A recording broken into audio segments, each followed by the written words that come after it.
Hello बच्चों, good morning, good afternoon, good evening, as the case में भी। बच्चों, हम चैप्टर 3 11th स्टैंडर्ड का कर रहे थे, जिसमें हमने पहली क्लास में 3 assumptions, basic fundamental accounting assumption कर ली थी। अगली क्लास में हमने प्रिंसिपल्स करने शुरू करे थे। हमने बिजनेस एंटिटी कर लिया था, हमने मनी मेजरमेंट कर लिया था, हमने फुल डिस्क्लोजर कर लिया था, हमने मटीरियलिटी कर लिया था, हमने अकाउंटिंग पीरियड कर लिया था। आज हम इस क्लास को आगे बढ़ाते हैं।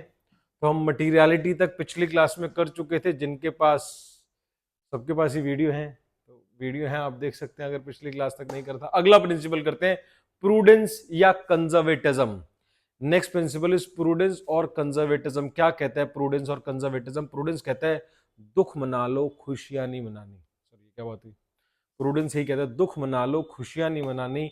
यानी अगर भविष्य के कोई लॉस होने वाले हैं और जो आपको उम्मीद है कि मोर प्रोबेबल देन नॉट है, यानी जिनके होने की संभावना ना होने से ज्यादा है, तो उसका आप प्रोविजन बना लो। ये बातें 11th स्टैंडर्ड में नहीं बोली, मोर प्रोबेबल देन नॉट, ये अकाउंटिंग स्टैंडर्ड में लिखी हुई है लैंग्वेज। तो हमारे 11th में तो इतना लिखा हो भैया, भविष्य में होने वाले लॉस का प्रोविजन बनाना है। लेकिन जब बड़े स्टैंडर्ड में जाओगे तो उसकी प्रोबेबिलिटी चेक करनी पड़ती है कि वो 50% से ज्यादा है चांस या नहीं है। लेकिन 11th में ये बातें नहीं पढ़ाई जाती कि हमें प्रोबेबिलिटी चेक करनी है, उसके होने की संभावना चेक करनी है। यहाँ पे सिर्फ इतना बताया जाता है भविष्य में होने वाले लॉस को रिकॉग्नाइज कर लो। लेकिन उस लॉस के होने के चांसेस कितने हैं? 2% है तो भी कर लो क्या? वो नहीं करते, लेकिन वो हम बड़ी क्लास में पढ़ेंगे। यहाँ पे सिर्फ इतना कहता है प्रूडेंस कि अगर आपका कोई लॉस होने वाला है उसको प्रोवाइड फॉर कर लो, but don't anticipate the income. तो मैं इसे ऐसे बोलता हूँ, दुख मना लो, खुशियां नहीं मनानी। आओ पढ़े। As per this principle, do not anticipate a profit. Do not anticipate a profit. Profit को एंटिसिपेट मत करो, but provide for all possible losses. But provide for all possible losses. Possible losses के लिए प्रोवाइड कर लो। मैं इसको ऐसे समझाता हूँ क्लास में कि बच्चों, तुम घर से आए, बताओ कितने बच्चे जेब में पैसे डाल के लाए हो? तो कई बच्चे हाथ खड़ा कर लेते हैं, हाँ सर हम जेब में पैसे डाल के लाए। मैं कहा तुम्हारे कोई पैसे लगने थे क्या? कह रहे सर हाँ लगना था, रिक्शा का किराया लगना था। मैंने कितना लगना था? कह रहे 20 रुपए। मैं कितने डाल के लाए? कह रहे 200। मैंने कहा फालतू क्यों डाल के लाए हो? जब 20 डलने लगने थे तो 20 ही लेके आते। कई बच्चे कहते हमारा तो लगना ही नहीं था फिर भी जेब में डाल के लाए। तो क्यों पैसे डाल के लाए? उन्होंने ये क्यों नहीं सोच लिया कि हम घर से बाहर निकलेंगे, इधर देखेंगे इधर देखेंगे, कहीं पे नोट मिल जाएगा, काम मिल जाएगा। तो उन्हें पता है अगर 20 लगने तो 200 डाल के ला रहे हैं, 100 डाल के ला रहे हैं, 500 डाल के ला रहे हैं, कि अगर भूख लग गई तो, अगर किसी दोस्त को जरूरत पड़ गई तो आप अपनी लाइफ के अंदर भी प्रूडेंस लगाते हैं। आप लॉस होने की संभावना को लेके चलते हैं। अगर आपका कहीं पे 500 खर्चा हो ना, आप जेब में 500 नहीं डाल के जाते, आप 1000 1500 डाल के जाते हैं। ये प्रोबेबिलिटी के साथ ये कि भी प्रोविजन बना लेते, ज्यादा खर्च हो गया तो। आप ये सोच के घर से नहीं निकलते 500 खर्चा हो ना, 100 डाल यार, 400 तो मैं रास्ते से कहीं से उठा ही लूंगा, मिल ही जाएंगे कहीं से, इनकम हो ही जाएगी। तो do not anticipate a income. Income नहीं एंटिसिपेट करनी। कोई रास्ते में मिल गया, नोट पड़ा हो तो बात अलग है, लेकिन आपने घर से सोच के नहीं जाना कि मिल ही जाएगा। तो do not anticipate income but provide for all possible losses. की भूख लग गई तो 500 खर्च होना है, भूख लग गई तो क्या होगा, किसी दोस्त ने मांग लिया तो क्या होगा, कोई और एक्स्ट्रा खर्चा हो गया तो क्या होगा। तो provide for all possible losses. उम्मीद है आपको बात क्लियर हो गई है अपनी प्रैक्टिकल लाइफ से। This concept ensure presentation of a realistic picture of the enterprise and not a painted picture. अगला पॉइंट क्या कह रहा है? ये इंश्योर करता है प्रिंसिपल कि आप रियलिस्टिक पिक्चर शो करें, पेंटेड पिक्चर शो ना करें। क्योंकि जब आप सारे पॉसिबल लॉसेस को प्रोवाइड फॉर कर लेते हो, जो जिस लोगों ने आपकी कंपनी में पैसा लगाया है, आप उसे पहले ही बता के चल रहे हो कि भाई देख, ये लॉस हो सकते हैं, ये हमें उम्मीद है कि ये लॉस हो सकते हैं।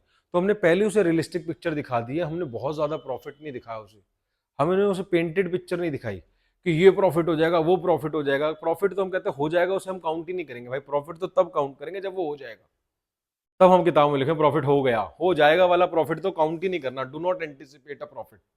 जो हो जाएगा वो तो हम किताबों में दिखाते ही नहीं। हाँ, लॉस को दिखा देते हैं, ताकि हमारा अगर प्रॉफिट 1 करोड़ होना था तो हमने 80 लाख ही दिखाया, 20 लाख के और लॉसेस दिखा दी। लेकिन ये नहीं कि 1 करोड़ प्रॉफिट होना था तो हमने 2 करोड़ दिखा दिया, भाई ये भी हो जाएगा, ये भी हो जाएगा, ये भी हो जाएगा। नहीं। तो ये प्रिंसिपल इंश्योर करता है कि हम रियलिस्टिक पिक्चर दिखाएं, पेंटेड पिक्चर ना दिखाएं। क्योंकि अगर हमने ये बोला कि इतना प्रॉफिट है हमारा और एक्चुअली हमने उसमें कुछ प्रोविजन लॉसेस के डाल रखे हैं, और कल को वो लॉस नहीं होते हैं और हमारा फायदा हो जाएगा, तो शेयर होल्डर खुश होगा। यार इन्होंने बोलते हैं लॉस हो जाएगा, लेकिन ये लॉस हुआ नहीं, लेकिन हम कहीं प्रॉफिट हो जाएगा और प्रॉफिट नहीं हुआ तो उसे दुख होगा। हम कहते तेरे को दुख नहीं देंगे, टेंशन ना दे, हम पहले से ही अपना प्रॉफिट कम करके चल रहे हैं। तो हम रियलिस्टिक पिक्चर लेके चल रहे हैं, हम पेंटेड पिक्चर लेके ही नहीं चल रहे। सर कोई और तरीके से समझाओ सर, मजा नहीं आ रहा। तुम शादी करने गए बच्चों, शादी करने गया मिस्टर ए और मिस बी को देखने गया, और मिस बी जो है पार्लर से तैयार होके आई है, और भाई साहब उसने देखते कहा हाँ मेरे को तो शादी करनी है। अब वो दोबारा फिर 2 महीने बाद मिलने गया, महीने बाद भी मिलने गया दोबारा। उस दिन वो मेकअप के बिना थी, कह रहे यार ये तो बंदा ही नहीं है जिससे मिलके गया था उस दिन। सर समझ गए ना तुम? देखो अब गर्ल्स अगर देख रही होंगे कहेंगे सर ये क्या बात हुई। तो पेंटेड पिक्चर नहीं दिखानी, ये नहीं कि आपने मेकअप करके आ गया, आप रियलिस्टिक पिक्चर दिखाओ। तो same applies on girls as well, कि गर्ल्स आए और लड़के देखने गए और लड़के के बारे में बता दिया भाई साहब ये सैलरी और वो सैलरी और सब कुछ बहुत अच्छा अच्छा बता दिया। साडा लड़का थे बड़ा चंगा है, कदी कदार जुआ खेल लेंदा तो की हो गया।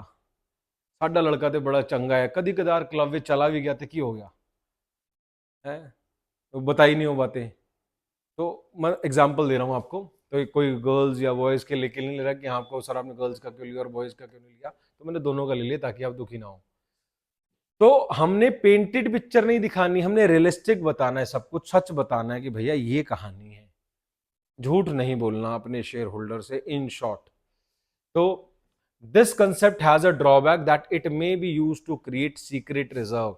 इसका एक ड्रॉबैक है कि ये सीक्रेट रिजर्व क्रिएट करने के काम आता है। इसका कई लोग मिसयूज भी कर लेते हैं कि आप अपनी चीजों को जो है रिजर्व क्रिएट कर लो, अपनी एसेट को अंडर वैल्यू करके दिखा दो। तो सीक्रेट रिजर्व नहीं क्रिएट करना है इससे। Valuation of stock at cost और NRV whichever is less is an example of prudence concept. तो आपने अपना जो स्टॉक है अगर 100 रुपए का है और वो 80 का बिकता है तो उसे 80 का दिखाना है, 100 का नहीं दिखाना है। ये प्रिंसिपल ही कहता है। और अगर 100 वाला स्टॉक 120 का बिकता है तो आपने 120 का नहीं दिखाना, 100 का ही दिखाना। जोन सा भी कम है उसकी कॉस्ट और एनआरवी जो भी कम है उस पर दिखाना है। यानी खुशियां नहीं मनानी 100 की चीज 120 की बिक जाएगी, दिखाओ बैलेंस शीट में 120 का, नहीं नहीं नहीं नहीं, अभी बिका तो नहीं है ना, 100 का ही दिखाओ। 100 की चीज 80 की बिक सकती है क्योंकि हो सकता है भविष्य में इसकी डिमांड ना रहे। तो भाई साहब 100 की खरीदी थी, बिकेगी 80 की, कल को लॉस हो सकता है, 80 का दिखाओ। यानी लॉस प्रोवाइड कर लो लेकिन प्रॉफिट नहीं आपने एंटिसिपेट करना। तो उम्मीद है आपको इससे बात समझ आ गई। ये कई बार ये सेंटेंस आ जाता है और प्रिंसिपल पूछ लेता है, इतना सा सेंटेंस देगा आपको, कहेगा रिकॉग्नाइज द प्रिंसिपल। आपको सिर्फ ये स्टेटमेंट देगा valuation of stock at cost और NRV whichever is less, और आपको बोलेगा प्रिंसिपल पहचानो। तो आपको बताना है प्रूडेंस, या इसका दूसरा नाम है कंजर्वेटिज्म। तो क्या कहा इस प्रिंसिपल ने, आप दोबारा से देखें। सबसे पहले का as per this principle do not anticipate a profit but provide for all possible losses. Profit को एंटिसिपेट नहीं करना, लॉस को प्रोवाइड फॉर करना है। This principle ensures presentation of a realistic picture not a painted picture. Painted picture नहीं दिखानी। आपने कई सारी रील्स भी देखी हैं, गर्ल्स ने भी देखी होंगी कि भी लड़की जाती है और बिल्कुल जब मेकअप करा के आती है एकदम बिल्कुल चेंज होके आ जाती है ना। तो पेंटेड पिक्चर नहीं दिखानी, रियलिस्टिक पिक्चर दिखानी है। तो this concept has a drawback that it can be used to create secret reserve. Secret reserve कैसे क्रिएट कर सकते हैं, आप अपने एसेट्स को वैल्यू कम करके दिखा दो और आपने अपने सीक्रेट रिजर्व क्रिएट कर दिए हैं कि आपका एसेट ज़्यादा का है लेकिन वो किताब में दिखाई नहीं दे रहा क्योंकि आपने उसको कम का दिखा रखा है। तो इससे आपका सीक्रेट रिजर्व क्रिएट हो गए हैं। Valuation of stock at cost और NRV whichever is less is an application of this principle. तो ये एक एग्जाम्पल दे दिया। Next, cost concept. Cost concept क्या कहता है बच्चों? What cost concept says? Cost concept बच्चों कह रहा है कि भाई हमने चीज को उतने पर दिखाना है जितने उसके पैसे दिए हैं। अगर मैंने मोबाइल खरीदा 2 लाख का तो मुझे 2 लाख पर ही दिखाना है उसको, चाहे खरीदते के साथ ही उसकी मार्केट वैल्यू 2.5 लाख हो गई। अब घर सर बढ़ भी जाती है क्या? चलो मान लेते हैं, हम किसी और का एग्जाम्पल लेते हैं, बिल्डिंग का ले लेते हैं। हमने लैंड एंड बिल्डिंग खरीदी 1 करोड़ की, खरीदते के साथ ही 1.5 करोड़ की होगी। तो हिस्टोरिकल कॉस्ट कह रहा है भैया नहीं, 1.5 करोड़ की नहीं दिखानी, जितने पैसे दिए उतने पर दिखाना है। At a price paid for it, asset will be shown in the books of account at a price paid for it. According to this concept an asset is recorded in the books of account at a price paid for it. जितना आपने उसके लिए पैसा दिया है उतने पर दिखाओगे। अगर वो डेप्रीशिएबल असेट है तो उसके बाद उसका डेप्रीसिएशन लगाओगे, लेकिन पहले दिन उतने पर दिखाओगे जितना आपने पैसा दिया, उसके बाद उसकी वैल्यू गिराते जाना। आगे पढ़ते, eight the time of purchase asset is recorded at its cost, उस दिन उसकी कॉस्ट पर रिकॉर्ड करेंगे, एंड डेप्रीशिएटेड देयर आफ्टर, और उसके बाद उसको डेप्रीशिएट करेंगे। अगला कहते हैं मार्केट वैल्यू डिफर कर सकती है। Market value of an asset may be different with its book value. आपने चीज 2 करोड़ की खरीदी, 1 करोड़ की खरीदी, और खरीदते के साथ ही महंगी हो गई, उसकी मार्केट वैल्यू ज्यादा है, आपने 1 करोड़ की खरीदी, 1.5 करोड़ की हो गई। तो मार्केट वैल्यू में B different from its book value, book value से अलग हो सकती है। This concept brings objectivity in the financial statement. ये जो है ऑब्जेक्टिविटी लेके आती है आपकी फाइनेंशियल स्टेटमेंट्स में, ताकि लोगों के अलग अलग व्यूज ना आए। बड़ा सिंपल वाला कंसेप्ट था, समझ आ गया। दोबारा से एक बार बोलूं, कॉस्ट कंसेप्ट ने क्या कहा? कॉस्ट कंसेप्ट ने कहा कि असेट को उतने पर दिखाना है जितने पैसे दिए गए। As per cost concept the asset will be shown in the books of account at a price paid for it, और उसके at the time of purchase it will be shown at its cost and depreciated thereafter. Market value of the asset may be different from its book value. तो ये सारी बातें उसने बोली, and this concept brings objectivity in the financial statements. As per this concept matching आ गया। Matching क्या कह रहा है? मैचिंग का नाम ही क्या है? मैच कराना। जब शादी होती है तो आप लड़के और लड़की की गुण मिलाते हैं, हिंदू मैथोलॉजी के अकॉर्डिंग आप गुण मिलाते हैं और फिर शादी करते हैं। कई लोग नहीं बिलीव करते इसमें, तो आप मैच करते हैं कि हाँ ये मैच करेंगे नहीं करेंगे, इनका बिहेवियर मैच करेगा, इनकी शादी चलेगी नहीं चलेगी। तो अकाउंटिंग में प्रॉफिट निकालते कैसे हैं? अकाउंटिंग में प्रॉफिट निकालते इनकम और खर्चों को, रिवेन्यू और खर्चों को मैच कराते हैं। इस साल का अगर आपने प्रॉफिट निकालना है तो इस साल के रिवेन्यू आ जाओ, इस साल के खर्चे आ जाओ, as per accrual concept, not cash basis. आपने चैप्टर 4 किया है मेरे साथ, तो चैप्टर 4 जिन्होंने नहीं किया वो वीडियो देख ले। तो एज पर एक्रूअल कंसेप्ट जितना रिवेन्यू कमाया माइनस इस साल के जो खर्चे, इस साल के रिवेन्यू में से इस साल के खर्चे एडजस्ट कर देंगे, तो आपका जो नेट होके आएगा वो इस साल की इनकम आएगा। तो आपको मैच कराना है किस किस को? रिवेन्यू को खर्चों से। The revenues of the period should be match with the expenses of that period to calculate the correct profit. तो आओ देखते हैं। As per this concept revenues of the period should be matched with the expenses of that period to determine the correct profit. Correct profit निकालने के लिए आपको revenue of the period और खर्चे ऑफ द पीरियड दोनों को match कराना है, सेम पीरियड के रिवेन्यू और खर्चों को। अगर अगले साल का दिया है मत लो, अगर रिवेन्यू अगले साल का लिया है उसको इनकम में मत लो। As per this concept payment और रिसीट इज नॉट रेलेवेंट। पैसे का आना और जाना मैटर नहीं करता। What matters is the occurrence of the transaction and matching of its revenue with the cost. तो उसका कॉस्ट और रिवेन्यू का मैच होना, उस ट्रांजेक्शन का होना, वो मैटर करता है। पैसा आया या गया मैटर नहीं करता। दोबारा से पढ़े। As per this concept payment और receipt does not matter. What matters is occurrence of the transaction and its matching of cost and revenue. This concept give rise to, इसी कंसेप्ट ने जन्म दिया है आउटस्टैंडिंग को, प्रीपेड को, accrued को, advance को। क्योंकि ये जो प्रिंसिपल है हमारा मैचिंग और अक्रूवल, जो हमने बेसिस ऑफ अकाउंटिंग किया था अक्रूवल, तो वो मैचिंग को फॉलो करता है और हमारा रेवेन्यू रिकॉग्निशन को फॉलो करता है। हमने वहां पे भी एक बात करी थी, अगर आपको याद है, और जिन्होंने वीडियो चैप्टर की नहीं देखी है तो अक्रूवल बेसिस भी देखिएगा।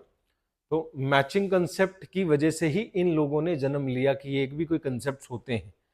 क्योंकि अगर मैंने अगले साल का खर्चा दे दिया और मैं इसमें से माइनस कर रहा हूं तो गलत कर रहा हूं ना। आपकी खर्ची है 100 रुपए, मम्मी ने आज आपको 200 रुपए दे दिए, मैंने कहा बेटा कल की भी रख ले। आपके मित्र ने पूछा भाई तेरी एक दिन की खर्ची क्या? आप करो 200 रुपये, आप गलत बोल रहे हो यार। तो मम्मी ने कल की एडवांस में दे दी है ना आपको। आप कैसे कह सकते हो आपकी एक दिन की खर्ची 200 रुपये? आपको मम्मी ने 200 रुपये बस दे दिए कि ले बेटा कल की भी आज ही रख ले। तो आप कैश बेसिस पे करो मेरी एक दिन की खर्ची 200 रुपये, नहीं भाई 100 रुपये है यार, मम्मी ने वो तो कल की दे दिया आपको एडवांस में। तो आप उस इनकम को आज की इनकम नहीं मान सकते।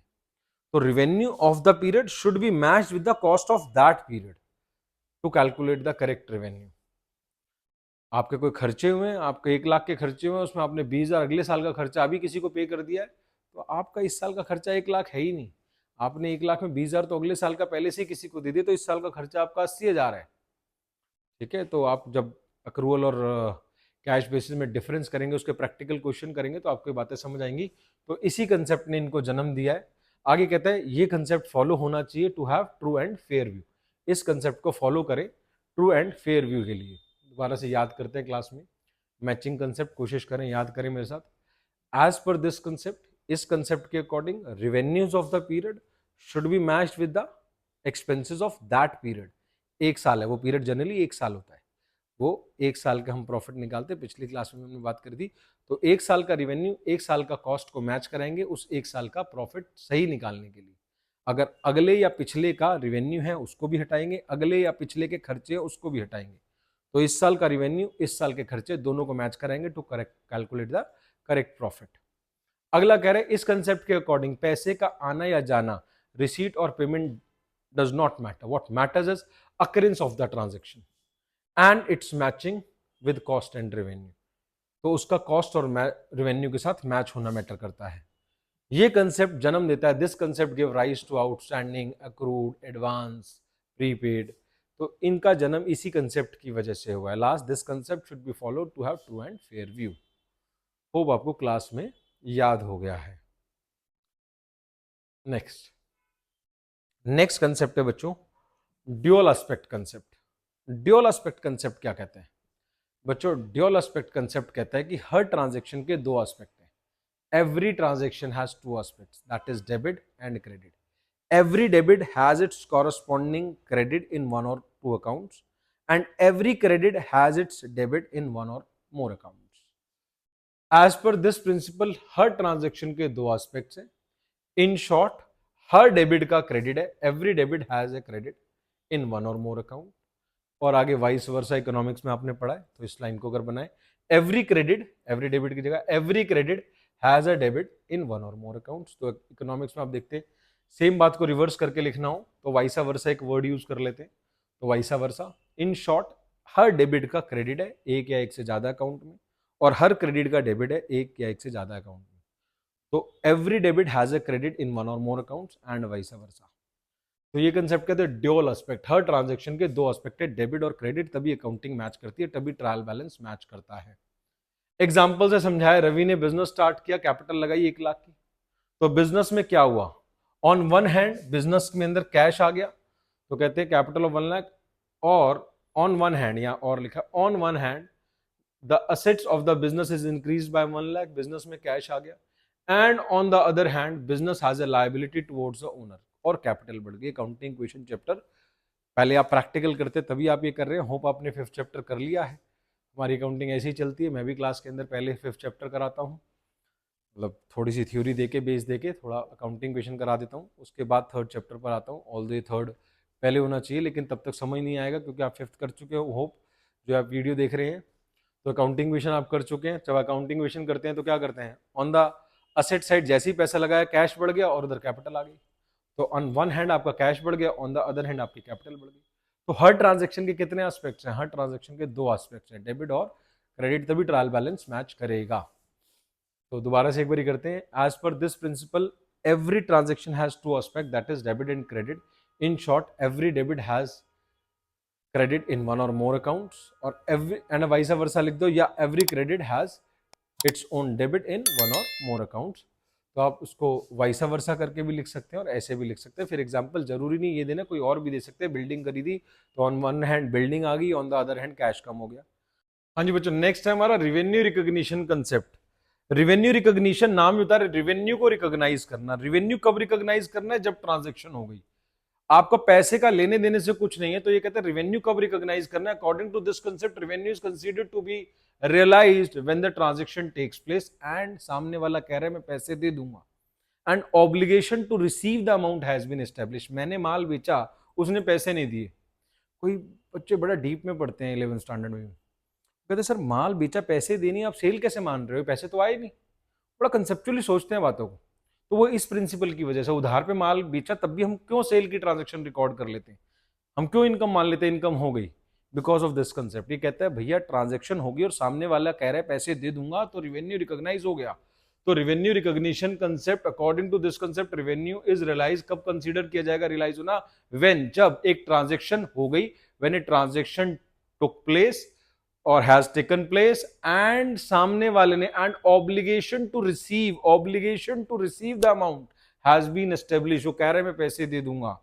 आगे एग्जाम्पल के थ्रू समझाया गया है कि अगर आपकी सेल फरवरी में हुई और पैसे मई में आए, तो भैया सेल फरवरी की मानी जाएगी, मई की नहीं मानी जाएगी। आपका रिसीट से कोई लेना देना नहीं, पैसा आया या नहीं आया। तो it is to be noted that recognition of revenue और पैसे का आना and receipt of an amount are two different concept. तो रिसीट ऑफ एन अमाउंट है, अकाउंट नहीं, दैट इज अमाउंट। थोड़ा बहुत प्रिंटिंग एरर है, वो आप ठीक कर लेना बच्चों। कि रिकॉग्निशन ऑफ द रेवेन्यू और पैसे का आना और उसका रेवेन्यू का रिकॉग्नाइज होना दो अलग अलग चीजें हैं। मैंने माल बेचा, पैसे नहीं है, तब भी रेवेन्यू रिकॉग्नाइज कर लूंगा। आगे एग्जांपल में बताया, if a sale took place in February and payment is received in May, then sale will be considered of February. फरवरी की सेल मानी जाएगी चाहे पैसे मई में आए हैं। Got it? Revenue recognition concept as per principle, as per this principle, इस प्रिंसिपल के अकॉर्डिंग क्या माना जाएगा क्लास? सेल या transaction revenue is considered to be realised when transaction took place and the amount, जो ऑब्लिगेशन है, and the obligation to receive the amount has been established. फिर बोलोगे कि रिकॉग्निशन ऑफ अमाउंट और receipt of an amount are two different concept. पैसे का आना और रिकॉग्निशन ऑफ रेवेन्यू का, as per this concept, recognition of revenue and receipt of an amount are two different concepts. For example, if sale has taken place in the month of February and money is received in the month of May, बोल दो, अप्रैल बोल दो, जून बोल दो, मतलब पिछला financial year और अगला फाइनेंशियल ईयर बोलना है आपने। फरवरी पिछला फाइनेंशियल ईयर होता है, अप्रैल के बाद अगला चढ़ जाता है, तो फरवरी के बाद अप्रैल मई जून जो मर्जी बोल दो, कुछ रटना नहीं है। आप मार्च और जून भी बोल सकते हो। If sale took place in the month of February and money is received in the month of June, then sale will be considered of the February, not of the May. तो पैसे के आने से कोई लेना देना नहीं है कि पैसा कब आया, आपकी ट्रांजैक्शन कब हुई और सामने वाले ने मान लिया पैसे दे देगा तो आप सेल रिकॉग्नाइज कर सकते हो। तो revenue will be recognised when transaction has taken place and obligation to receive the amount has been established. Hope आपको बात क्लियर हो गई है 3 बारी बताने पर। आगे बढ़ते हैं। वेरीफाइबल ऑब्जेक्टिव कंसेप्ट, ये कहता है पर्सनल बाइस से अकाउंटिंग फ्री होनी चाहिए। वेरीफाइबल ऑब्जेक्टिव कि आप अपना व्यू नहीं लगाओगे, आप एक्चुअल अकाउंटिंग करोगे। मैं ये सोच रहा हूं, कहता ना ना, बिल हुआ है, सेल हुई है, बिल दिखाओ, सेल बुक कर लो। Accounting should be free from personal bias. आप क्या सोच रहे हो उससे नहीं, एक्चुअल अकाउंटिंग करो on the basis of proof, evidence, सबूत के आधार पर। आपने माल बेचा, सेल का बिल है, आपने माल खरीदा, परचेज का बिल है, आपने खर्चे करे, खर्चों के वाउचर है। तो accounting should be free from personal bias. आप क्या सोच रहे हो, आपकी क्या ओपिनियन है, इसको नहीं चाहिए अकाउंटिंग को। In other words, accounting should be supported या एविडेंस्ड बाय सपोर्टिंग डॉक्यूमेंट्स। जो सपोर्टिंग डॉक्यूमेंट्स है उसके साथ अकाउंटिंग करनी है। It should be supported documents like sale का बिल, परचेज का बिल, यानी इनवॉइस जिसे कहते हैं, रिसीट, जो आपने वाउचर चैप्टर में करे हैं। तो सारी चीजों से आपकी अकाउंटिंग सपोर्टिंग होनी चाहिए। It should B evidenced by the supporting documents. It should not be based on opinion, beliefs. It should be based on facts. It should be free from personal bias. तो आप लिख के आओगे, as per this principle, accounting should be free from personal bias. फिर लिख के आओगे, it should be evidenced by the supporting documents. Examples of supporting documents are invoice and cash memo, debit note, credit note, receipt. वो आपको पता है सातों जो आप साथ हैं, चेक, पेन स्लिप, ये सातों आपको दे रखे हैं आपके वाउचर चैप्टर में। जब आप कर लेंगे मेरे साथ वीडियो में तब की तब देखेंगे। अगर आपने क्लास में कर लिया तो अच्छी बात है, नहीं किया तो भी आगे आएगा। तो यानी आपकी अकाउंटिंग सबूतों के आधार पर होनी चाहिए, सच्ची होनी चाहिए, आपकी ओपिनियन के आधार पर नहीं होनी चाहिए। यहां पे आपके प्रिंसिपल्स खत्म हो गए हैं क्लास। तो होप आपको मजा आया सारे प्रिंसिपल्स करके। अगला छोटा सा टॉपिक कुछ स्कूलों में कराएंगे, कुछ स्कूलों में नहीं कराएंगे। अकाउंटिंग स्टैंडर्ड क्या होता है। अकाउंटिंग स्टैंडर्ड बच्चों एक ब्रॉड गाइडलाइन है, सेट ऑफ गाइडलाइन जो आईसीआई यानी हमारे सीए इंस्टीट्यूट ने दी हुई है। तो accounting standard are the set of guidelines which are used for the preparation and presentation of financial statement. जो हमारी फाइनेंशियल स्टेटमेंट आपको पता है किसे कहते हैं, ट्रेडिंग पीएनएल और बैलेंस शीट को। तो ट्रेडिंग पीएनएल और बैलेंस शीट को बनाने के लिए सेट ऑफ गाइडलाइंस दी गई हैं आईसीआई के द्वारा। आईसीआई क्या है, institute of chartered accountants of India. इन्होंने सेट ऑफ गाइडलाइंस दिया, उस दायरा दिया कि इस दायरे के अंदर रह के आपको अकाउंटिंग करनी है। जैसे स्कूल में आपको एक दायरा दिया जाता है, ये कपड़े पहन के आने ताकि सारे बच्चे एक जैसे दिखाई दें। अगर अभी स्कूलों में अलाउ कर दे कोई भी ड्रेस पहन के आए तो अमीरों का बच्चा अलग दिखाई देगा, गरीबों का बच्चा अलग दिखाई देगा। तो एक यूनिफॉर्मिटी मेंटेन करने के लिए हर स्कूल में एक ड्रेस है कि ये ना दिखाई दे, या फैशन मना कर रखा है। फिर अमीर बच्चे तो और फैशन करके आएंगे, वो तो पता लगे 5-5 लाख की घड़ियां पहन के आ रहे हैं। तो यूनिफॉर्मिटी मेंटेन हो। तो यूनिफॉर्मिटी मेंटेन करने के लिए ऐसा किया गया ताकि एक प्लेटफॉर्म पे गरीब का बच्चा और अमीर का बच्चा भी पढ़ पाए। आपको पता है आपके स्कूलों के अंदर भी इकोनॉमिकली वीकर सेक्शन, तो उनके बच्चे पढ़ते हैं 25%, जो हर स्कूल को पढ़ाना अलाउड है, जो गवर्नमेंट की लैंड पे पढ़ा रहे हैं। तो आपको शायद नहीं पता वो इकोनॉमिकली वीकर सेक्शन वाले बच्चे हैं, ईडब्ल्यूएस कहते हैं, ईडब्ल्यूएस शॉर्ट में कहते हैं, ईडब्ल्यूएस वाले बच्चे। तो ईडब्ल्यूएस वाले बच्चे भी आपके साथ ही पढ़ रहे होते हैं। तो किस लिए ऐसा किया गया, ताकि बहुत ज्यादा उनको ह्यूमिलेटिंग ना लगे, उनको बुरा ना लगे, उनको ये ना लगे कि यार हम क्या अच्छे स्कूलों में पढ़ नहीं सकते।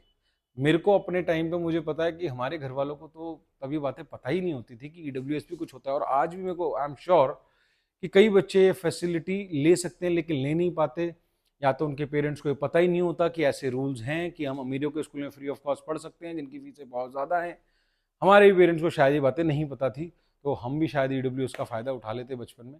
तो आज भी कई पेरेंट्स को नहीं पता, और उन्हें पता भी है तो उन्हें डर लगता है, नहीं नहीं ऐसे बच्चों के साथ हमारा बच्चा पढ़ेगा तो उसे बुरा तो नहीं लगेगा, तो उस वजह से भी कई पेरेंट्स नहीं पढ़ाते हैं। तो चलो एक अलग बात निकल के आ गई है, इससे हमारा पढ़ाई का लेना देना नहीं, जनरल आपको एक बात बता रहा था। तो लेकिन हाँ, इस सेंस में लेना देना है कि वहाँ यूनिफॉर्मिटी मेंटेन करते हैं। ऐसे ही हम चाहते हैं कंपनी भी सारे सेम प्रिंसिपल्स फॉलो करे, ताकि हम उन्हें कंपेयर कर सके, हम उनमें यूनिफॉर्मिटी मेंटेन कर सके। जब सबके बेस रूल सबका सेम होगा तो हम हर कंपनी को कंपेयर कर पाएंगे, इजीली उसको अंडरस्टैंड कर पाएंगे, उसकी रिपोर्टिंग अच्छी कर पाएंगे, एक ट्रांसपेरेंसी मेंटेन कर पाएंगे। तो ये सारे ऑब्जेक्टिव्स अभी आएंगे अकाउंटिंग स्टैंडर्ड के, कि हम क्यों अकाउंटिंग स्टैंडर्ड बनाते हैं।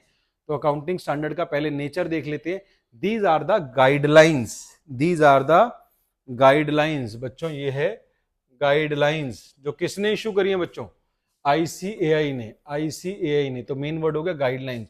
इट ब्रिंग्स यूनिफॉर्मिटी, जैसे आपके स्कूल में यूनिफॉर्म्स है, तो हम यूनिफॉर्मिटी लेके आते हैं कि हर कंपनी अब सेम प्रिंसिपल्स फॉलो कर रही है, तो हर एक की अब यूनिफॉर्मिटी होगी, कंपेयर करना आसान हो जाएगा। तो एंड इंश्योर्स ट्रांसपेरेंसी, कि सब कुछ अपने शेयर होल्डर को ट्रांसपेरेंट करके दिखाएं, कंपेयर आसानी से कर पाएं। तो ये हमारा ऑब्जेक्टिव भी है। अभी ऑब्जेक्टिव में भी ये लिखे आएंगे, तो ये तो नेचर लिखा हुआ, भी ऑब्जेक्टिव्स भी हैं कि अकाउंटिंग स्टैंडर्ड क्यों बनाए गए, to bring the transparency, to bring uniformity, so that comparison can be done. ये बनाए गए हैं कंट्रीज के लॉज को ध्यान में रखते हुए, लॉज ऑफ द कंट्रीज को ध्यान में रख के, बिजनेस एनवायरमेंट को ध्यान में रख के बनाए गए हैं।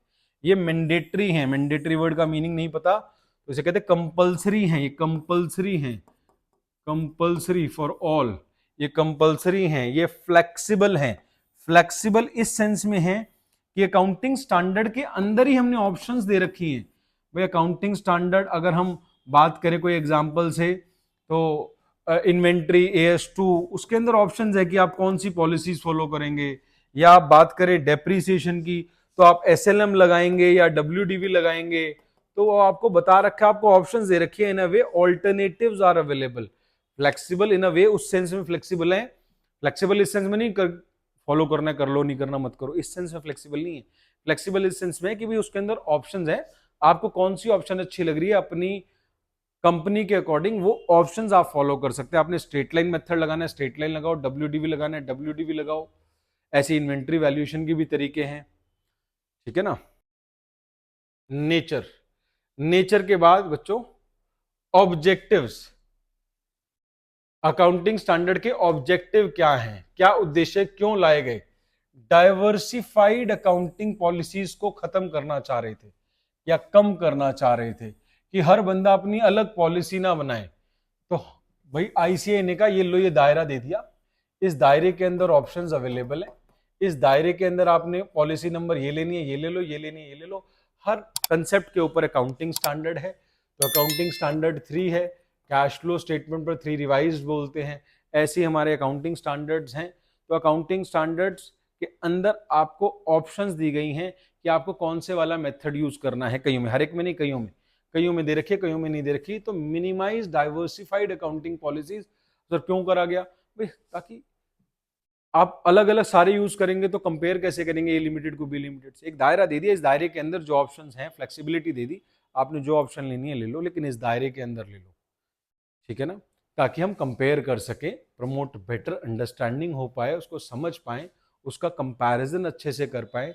जब अच्छे से समझ पाएंगे, अच्छे से कंपेयर कर पाएंगे, तो हमारा एक उसके ऊपर विश्वास बनेगा, रिलायबिलिटी बढ़ेगी कि हाँ जी ये अकाउंटिंग स्टैंडर्ड फॉलो करती है कंपनी, तो ये सच्चा काम करती है। तो इससे आपकी विश्वसनीयता, आपकी रिलायबिलिटी बढ़ती है कि आप सच्चे अकाउंट्स बना रहे हैं, झूठ नहीं बोल रहे हैं।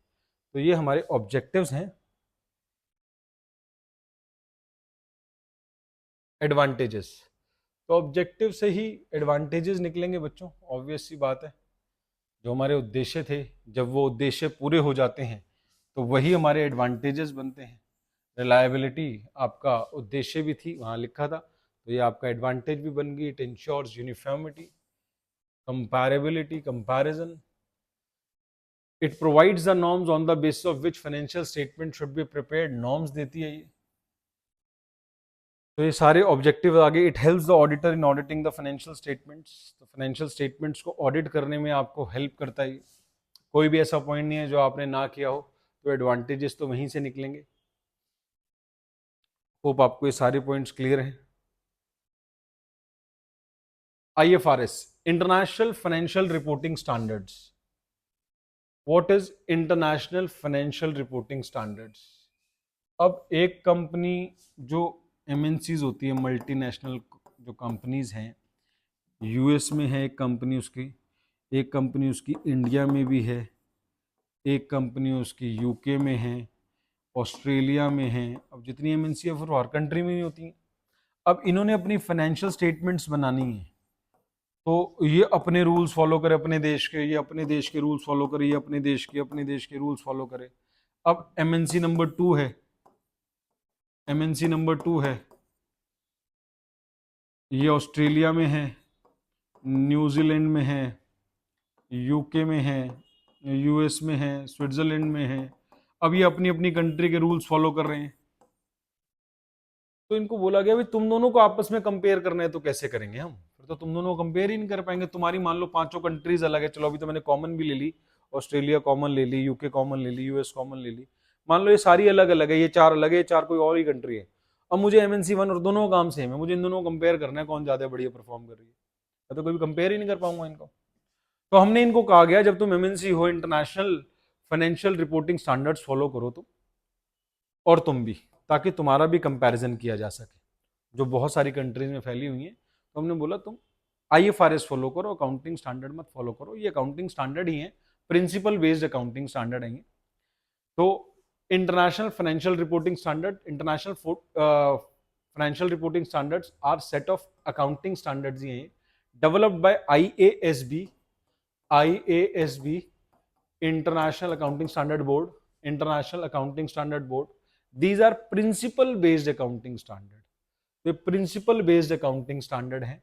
तो आपको पर्पस समझ आ गया ये क्यों बनाए गए भाई।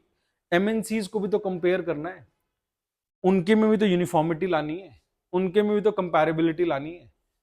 तो अलग अलग कंट्रीज में तो उनकी तो सारी की सारी फाइनेंशियल स्टेटमेंट फिर अलग बनानी पड़ जाएगी हर कंट्री की। तो हमने कहा तुम एक काम करो, तुम IFRS फॉलो करके अपनी फाइनेंशियल स्टेटमेंट्स बनाओ। Got it? तो होप आपको ये सारा समझ आ गया। इसके अलावा अगर आपको स्कूल में कुछ कराया गया हो extra, then let me know, मुझे बताइएगा। अगर आपको कुछ एक्स्ट्रा कराया गया है इसके अलावा, और भी चीज़ें हैं जो आती नहीं है, वैसे ये भी नहीं आती हैं, IFRS वगैरह नहीं पूछते हैं, बट मैंने करा दिया है।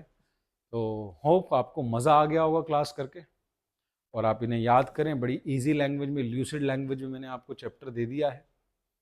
ठीक है, तो मिलते हैं नेक्स्ट चैप्टर के साथ अगली क्लास में।